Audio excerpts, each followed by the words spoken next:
2017, right? These are not first year sales. This is based off of prior sales. Projected for 2017 are based off of prior sales. Okay, but you're projecting 2017 sales of $2 million, is that right? Yes, ma'am. At least $2 million. At least. So that's what, at $50, it's about how many units? 42,986 units. Okay, and how are you going to sell those? I know it's through Dick's, but that's you're going to have a lot of awareness of the product. I didn't notice in the budget anything for marketing. We were using social media. Yes, I mean, most of the marketing can be done through social media. Also, with our celebrity endorser, we know that putting Arnold Schwarzenegger's name on this and stuff like that is going to bring some attention to it. That's not where we're saying we're going to get all of our attention from, but we definitely think it's going to help along with social media and stuff like that. We intend to utilize that free marketing, so to speak, in order to get people's attention. And Dick's is also a large store that's nationwide, and with the amount of Dick's that are nationwide and all of our social media marketing, our celebrity endorser, we really well no problem selling that many. How much will you have to pay Arnold Schwarzenegger to endorse your product? Arnold Schwarzenegger has a 5% stake in our company because we really believe in the product. And to address what you said before about having issues selling the product, like I mentioned, there are 13 million people in the United States that are actively looking for something like this. There are two competitors out in the market. They've both combined sold over 6 million units to date. So selling just 50,000 units in the next year should really not be a problem for us. That's not a huge part of the market share, considering we've been in business for a couple of years now. It's not something that we really think is going to be out of hand. We just really need this money so we can expand our manufacturing so we can start selling more and make more than that 2 million to surpass our goals. How does your product differ from the competition? We're the only product that offers voice recognition. We have a patent on that technology. We're also the only product that offers a diet plan, and the diet plan is just a basic plan, as well as a workout schedule. But this comes free of charge with it. It's already calculated into the unit costs, and once this patent runs out, we should already control the market. So, what are you selling yours for versus the competition? It's around the same. The other product that is our main competitor, it's called the Rack.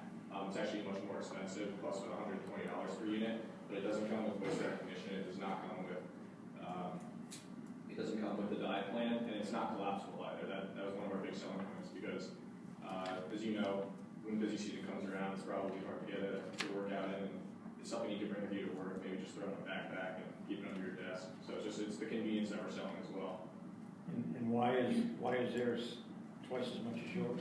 It's much more bulky. I don't know if I've got a picture of it, but the Rack it's almost waist high, and you can do a lot of exercise in it, but you cannot mount it to your door. It's just not as it's not as durable as our product. It's not as all-encompassing. Whereas our product, we offer you the flexibility of being able to bring it with you wherever you go, put it on your door. It's low profile, like I said, it's collapsible, and it's something that our competitors haven't even considered. I think they're just a home gym that you can only use at home, whereas our idea is to bring it with you wherever you go and just use that to save time.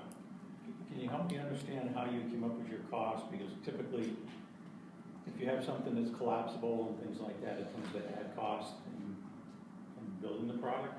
Okay. So how can you have your cost half of what the competition is, yet yours has collapsibility, it has this voice-activated sensor? Can you do a side-by-side comparison of cost versus the competition? Sure. So our unit, can you go to your two slides?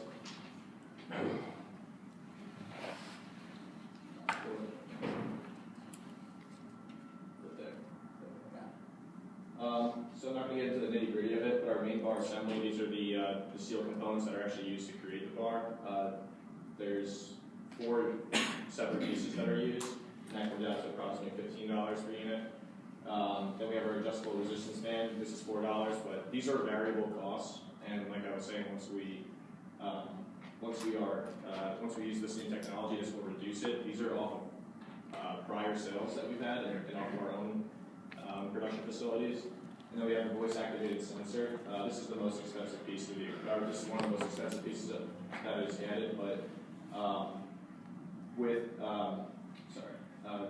it's not the most expensive, it's the second most expensive, but it is, we will be able to reduce costs with the new facilities because of the new technology that we're using, or that we will plan to use, will address this issue, because we projected we can bring this cost down with our new facilities. So Mike, do you think they're leaving money on the table? Well, what I don't understand is something in the marketplace today, it's hard to, it's a benchmark to base yourself off of, and that's what I'm trying to understand.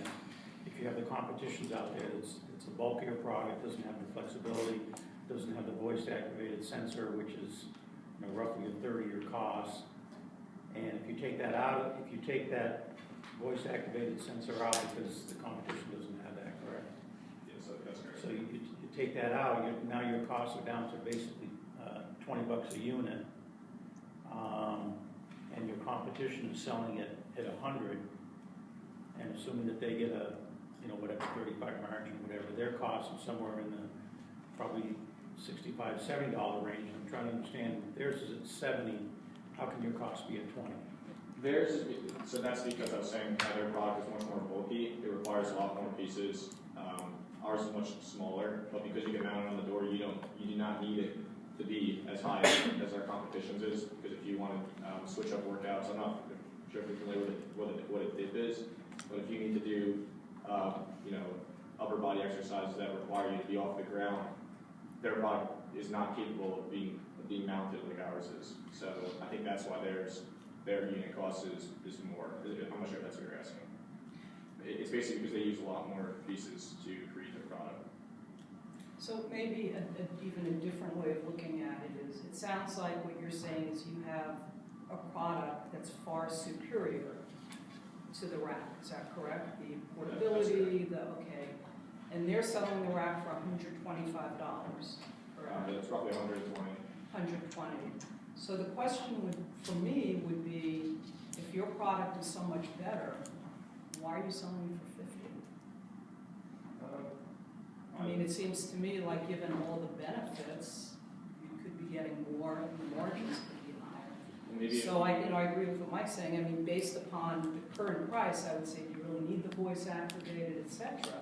But if what you really have is the best in the market, do you know how high could be with this price? We've been testing the market for about 3 years. Like I said, we've been in business for that amount of time, and in doing that, we've been raising the prices, lowering the prices, seeing where people are going to be buying, the amount of people that are going to be buying at. And our market really is the people that are buying those cheap gym memberships, getting up in the morning and going to the gym real quick. They don't want to drop over $100 on an at-home equipment when they already have a gym membership. We're trying to steal them for money that they're spending right now. So we want to give them a cheaper alternative. And what's really, really proprietary about it is the app and the voice-activated sensor, because it's going to be able to travel with you throughout the day, to learn your daily habits, and motivate you accordingly. And we can also discuss price flexibility if you guys invest with us. I mean, we can discuss your leadership role and maybe go from there. So that is a question. Your fixed costs were $200,000. You said that was salaries. Well, we said salaries are fixed costs that we've taken into consideration. So we will not. Right now, we're going to be working for a $50,000 salary. That's not taking profits into account.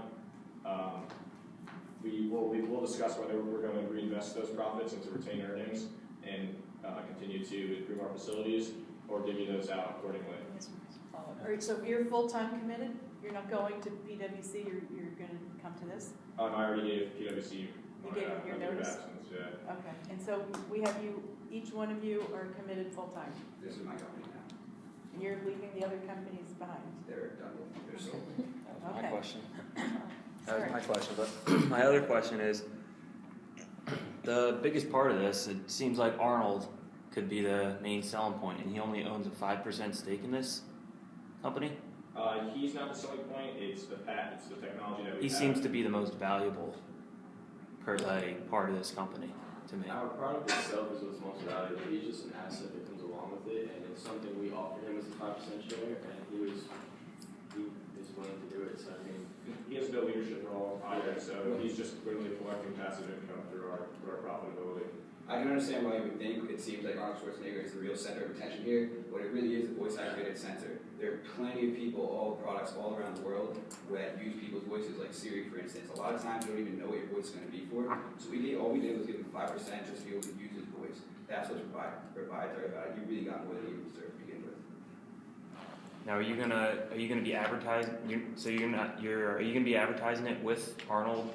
Just his voice. Just his voice, so he doesn't have to do anything else. It's No, just that's, his. we have just have the rights to the voice recordings that we have. But how are you using the voice recordings? Because you don't have, you're saying on the one hand, social media, you don't have a budget for marketing. You've got Schwarzenegger. I mean, it seems to me like you're paying him a decent amount of money and counting on him to deliver the message, right? And yet, I don't know how you're really using him. I think, Is it radio, TV, and if so, what's that going to cost you guys? I mean, like we said, it's pretty much what we're giving him that 5% for is just his voice. So we worked with him to take recordings and stuff of his voice in order to like put through the product. So that's where all the recordings are coming from, as you saw in the video, and that's pretty much where that 5% is going. But he's not doing any kind of advertising for us. What's your contract with him? Do you have a contract and No, that's does what I it was trying to state? explain before. The contract, we don't have an outgoing contract. He's no longer doing any work for us. All we have is the voice bits that we currently have already. And that's what we're using in anything. We can use them in marketing on social media. We can play those sounds through our device. And we're not currently working with him. We would just pay him for his sound bites, and that's it. In perpetuity? Yes. So if you want different phrases coming from him, you have to basically go back to the well. Yeah, seems like a real miss to me. We have over 100 phrases currently downloadable, and through the app you can download it. So if you don't, also, Ashley forgot to mention this, but there's more than one celebrity, or I'm sorry, there's more than one voice activation, but Arnold is our, he's our main voice that we'll be using in the product. Now, do these other celebrities have a stake in the company? I Or didn't mean use certain celebrities, they're not celebrities. It's like, you know how you have a GPS and so we can discuss that further after the investment, reaching out to other celebrity endorsements. Can you explain, and again, it's easier for you to understand from a comparability standpoint, the sale of your product through Dick's versus the competition that sells it for $120. Where are they selling it? Company just sells it online, which is another reason why they price it so high, because they're not getting as many sales. So that's another reason why they have to bring that price up. And also, one thing that Gerard did mention, the rack is a competitor, but also another thing we're competing with is your normal standard pull-up bar, which can run between $15 and $20, which that's obviously a lot lower than $120. So that's where we kind of found ourselves in the middle of that, competing with both products, because we don't want to be too high on the spectrum to where everyone just buys the normal standard pull-up bar, but we don't want to be too low where everyone thinks it's not a good product. So that's kind of why we're balanced out there in the middle. And what are your, again, I didn't see it on your P&L, how are you distributing the product to Dick's? Is it being distributed, are you shipping directly to the stores, you're shipping it to their warehouses, how are you? Dick's has distribution centers, I believe 5 of them across the country, one in Texas, one in Pennsylvania, one in, I want to say Utah, and I can't remember the other names. That's what we're going to be shipping through our manufacturing centers, which is what we need. Part of that money is going to be going to develop these manufacturing centers. What's the cost of your distribution? I do not have those numbers right now. We will be on a contractual basis of FOB shipping point, so we will incur the costs. But the problem is we just need to be able to produce the amount of units that we are even considered reliable enough to supply them to this to Dick's Sporting Goods, because they want a product that they can also rely on us to be on the shelves. We can do that, but right now our facilities are not capable of producing that amount. Can we go back to the P&L? Sure. I don't think I saw the shipping costs in there, did we? No, we're gonna incur the costs.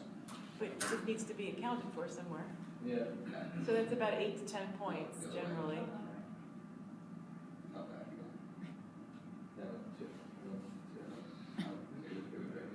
It's like the cost of goods. I'm trying to see that slide. Do you want to see like your total fixed costs and variable costs?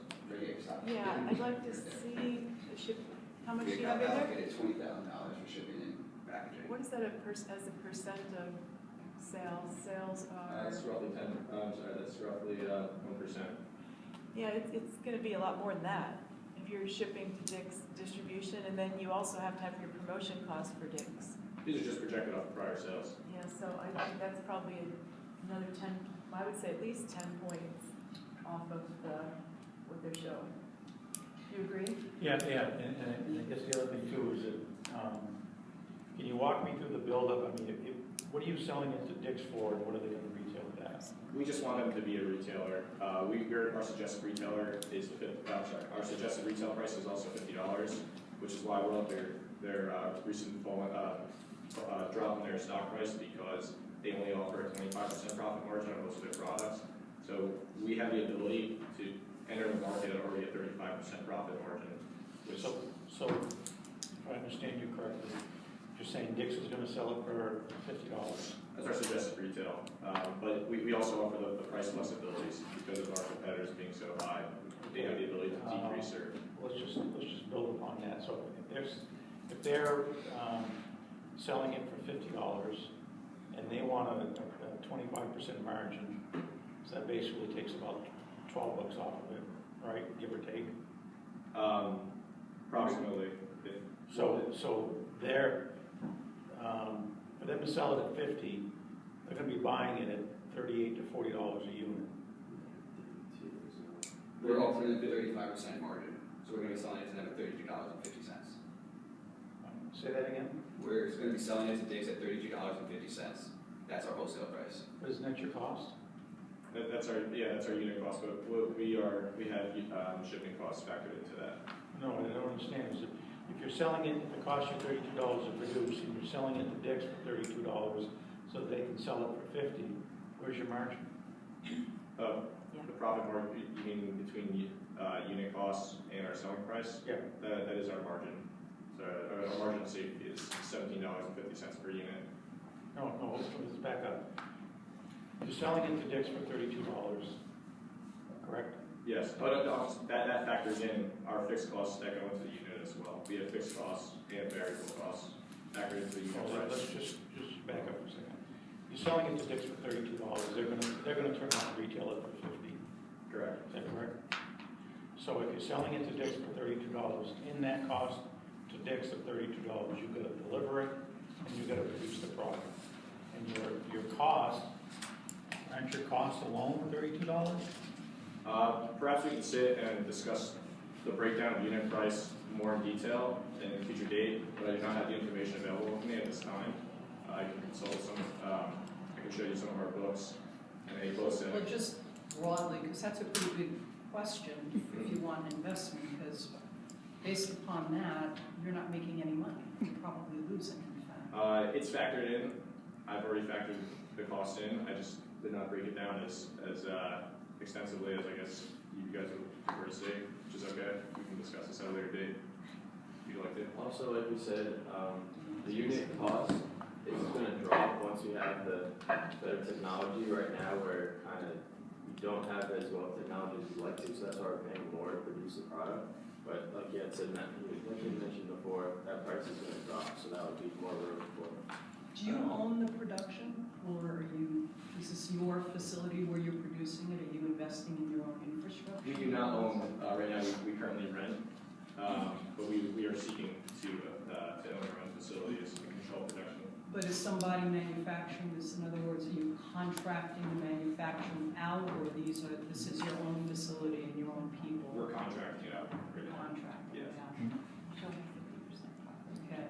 And whoever you're contracting it out to won't make this investment. In other words, you're paying them to produce the product, but So what we're basically seeking is a vertically integrated production facility so that we can control everything. We don't want to be paying royalties out to anybody. We just want to be a 100% in-house facility that we can account for. and when would be the time for this? We'd like to start. We'd like to start the break ground immediately after the investment. Okay, so, that's a whole other drain of cash, obviously, that, you're buying a facility, you're gonna have to hire on people, build equipment, that would create a whole different financial profile if you're doing it versus contracting it out. We can discuss that. So you're talking about, you presented a 50% profit margin, is that correct? On I'm one of sorry, your slides. 50%? Yeah. You 35% said- is the profit margin. You said on page, it says Infinity Gym balance sheet, revenue, then you had profit before tax of $1 million. And you had revenue of 2.1 million. I'm sorry, I thought you went on a per unit basis. Okay. Yeah, so you're showing 50%, so with everything that's been brought up here, I think you'd be lucky if it was 20%.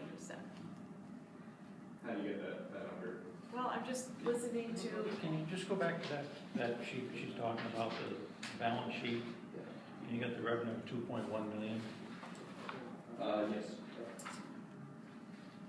Can't go up. That one. No.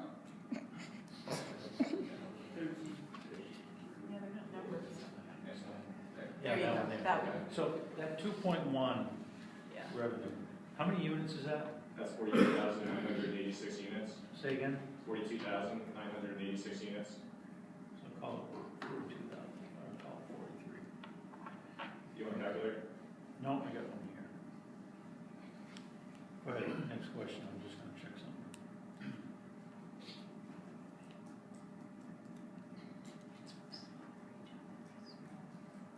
So the first 14,035 units, that's before we've reached economies of scale. That takes our fixed costs into account.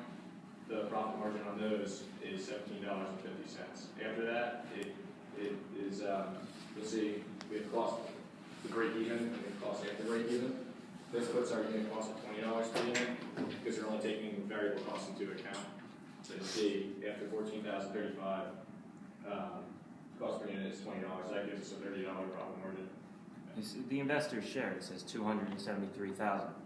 Now, Of the profits, of the projected profits. are you paying me that after the first year, or how much of that is getting reinvested into the company? Well, that's what we're going to negotiate.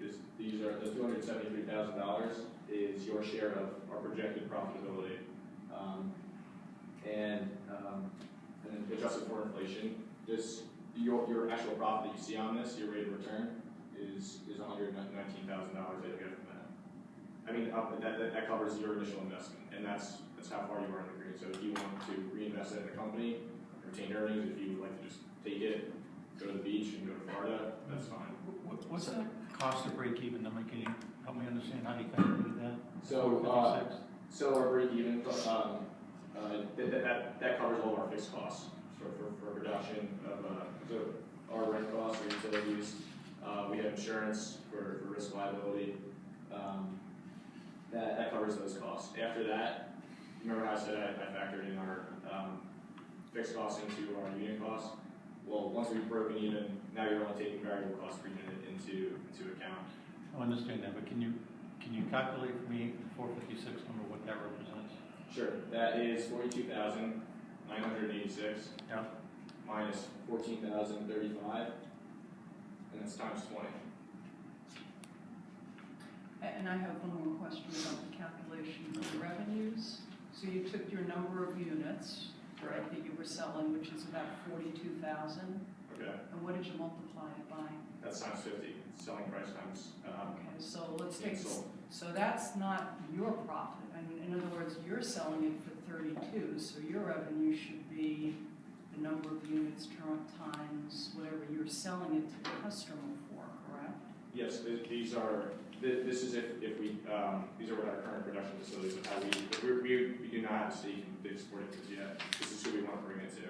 But this is what we see as our profitability from how we're currently selling the product. So what are you selling it for? Maybe I'm confused. So you're selling it for $50?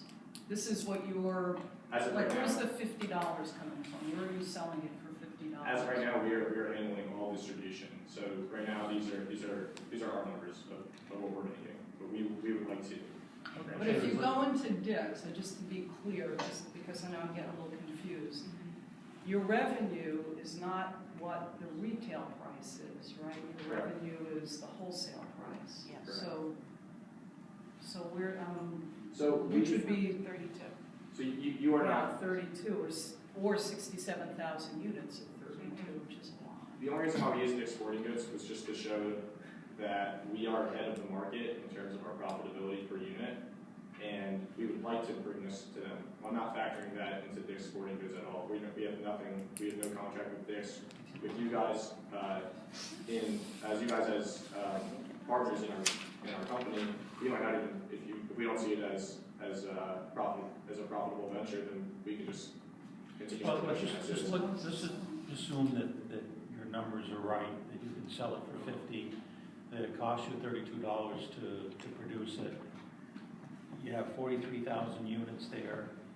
Your cost of that 40, you're going to sell it, you're going to generate $2.1 million in revenue, but you're going to incur almost $1.4 million of cost to produce it. So that only leaves you with on this P&L, $773,000 left over to cover all your fixed overhead, all your advertising, you guys' salaries and everything.